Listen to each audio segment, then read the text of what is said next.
नव्यश्री सिर्फ एक नाम नहीं थी, वह एक जीवंत 28 वर्षीय डांस इंस्ट्रक्टर थीं, जिनका नृत्य के प्रति जुनून बेंगलुरु में कई लोगों की जिंदगी को रोशन करता था।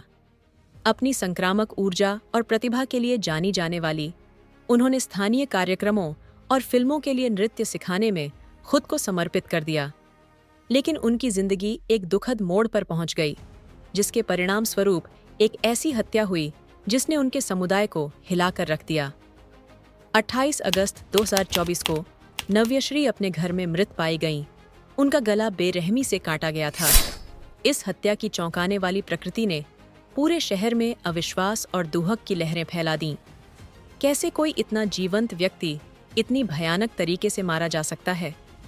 इस स्थिति की गंभीरता को समझने के लिए हमें यह देखना होगा कि नव्यश्री कौन थीं।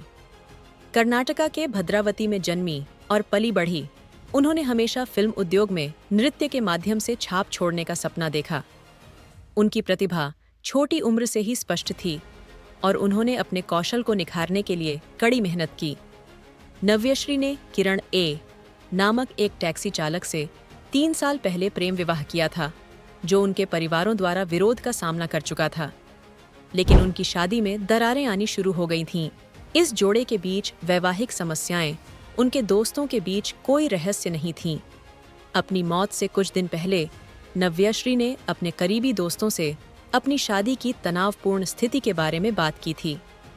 वह अपने पति किरण की बढ़ती संदेहों और उसके प्रति असुरक्षा की भावना से परेशान थीं। वह अपने ही घर में असुरक्षित महसूस करने लगी थीं। 27 अगस्त की रात उन्होंने अपने दोस्तों ऐश्वर्या और अनिल के साथ समय बिताया, जहां उन्होंने अपनी परेशानियों पर चर्चा की। अनिल ने सुझाव दिया कि नव्यश्री को पुलिस में शिकायत करने पर विचार करना चाहिए। उस रात अनिल को छोड़ने के बाद नव्यश्री और ऐश्वर्या ने रात 11:30 बजे नव्यश्री के अपार्टमेंट में लौटकर आराम किया। वे कुछ पेय पदार्थों का सेवन करने के बाद सो गए, लेकिन उन्हें यह नहीं पता था कि उनकी दोस्ती की यह रात एक भयानक मोड़ लेने वाली है। अगली सुबह ऐश्वर्या सुबह 6 बजे उठीं और एक बुरे सपने का सामना किया। उन्हें खून से सनी हुई नव्यश्री की लाश मिली। सदमे और आतंक में ऐश्वर्या ने मदद के लिए चिल्लाना शुरू किया, जिससे पड़ोसी इकट्ठा हो गए। एक पड़ोसी ने तुरंत पुलिस कंट्रोल रूम को सूचित किया। जब पुलिस घटनास्थल पर पहुंची तो उन्हें एक भयानक दृश्य का सामना करना पड़ा। नव्यश्री का शव एक क्रूर हमले का शिकार था। प्रारंभिक जांच से पता चला कि उन्हें पहले बांधकर पीटा गया था और फिर हत्या की गई थी। पुलिस ने इस त्रासदी के पीछे के घटनाक्रम को समझने की कोशिश शुरू कर दी। जैसे जैसे जांच आगे बढ़ी, अधिकारियों ने इस बात का पता लगाया कि किरण उनके घर तक पहुंच सकता था, क्योंकि उसके पास एक स्पेयर चाबी थी। यह विवरण उसकी संलिप्तता के बारे में तुरंत संदेह पैदा करता है। जैसे जैसे जांचकर्ताओं ने इस जोड़े के बीच तनावपूर्ण संबंधों पर ध्यान केंद्रित किया, उन्हें पता चला कि किरण का जेलसी और असुरक्षा समय के साथ बढ़ती जा रही थी। कुछ ही घंटों में पुलिस ने नव्यश्री की हत्या के संदेह में किरण को गिरफ्तार कर लिया। ऐश्वर्या के बयान पर आधारित आरोप गंभीर थे।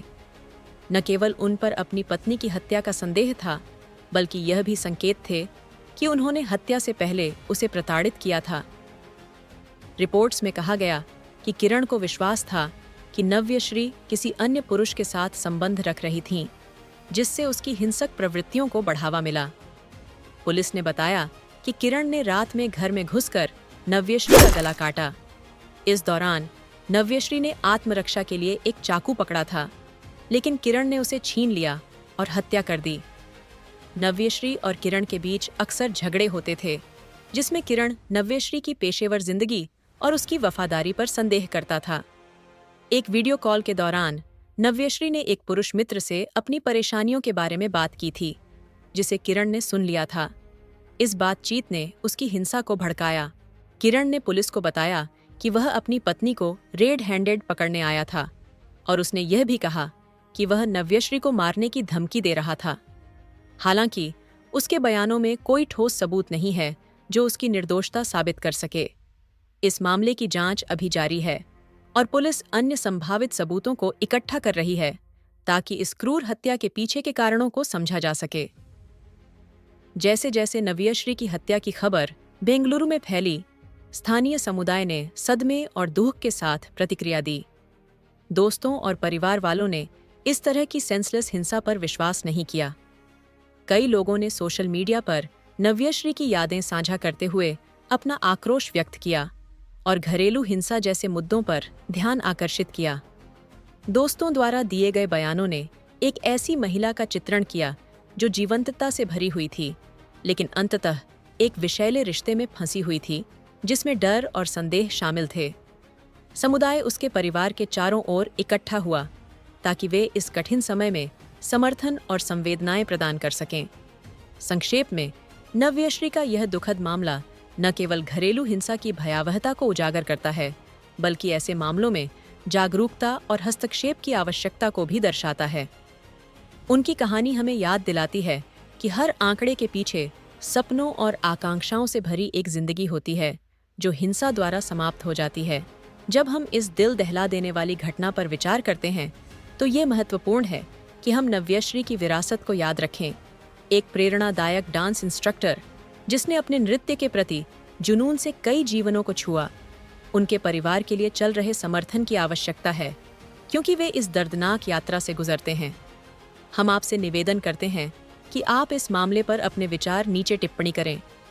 आप क्या सोचते हैं कि ऐसे त्रासदियों को रोकने के लिए क्या किया जा सकता है? कृपया इस मामले और अन्य समाचार कहानियों पर अपडेट पाने के लिए हमारे चैनल को सब्सक्राइब करें। देखने के लिए धन्यवाद। चलिए इस बातचीत को आगे बढ़ाते हैं क्योंकि हम नव्यश्री और उनके जैसे अन्य लोगों के लिए न्याय की तलाश करते हैं।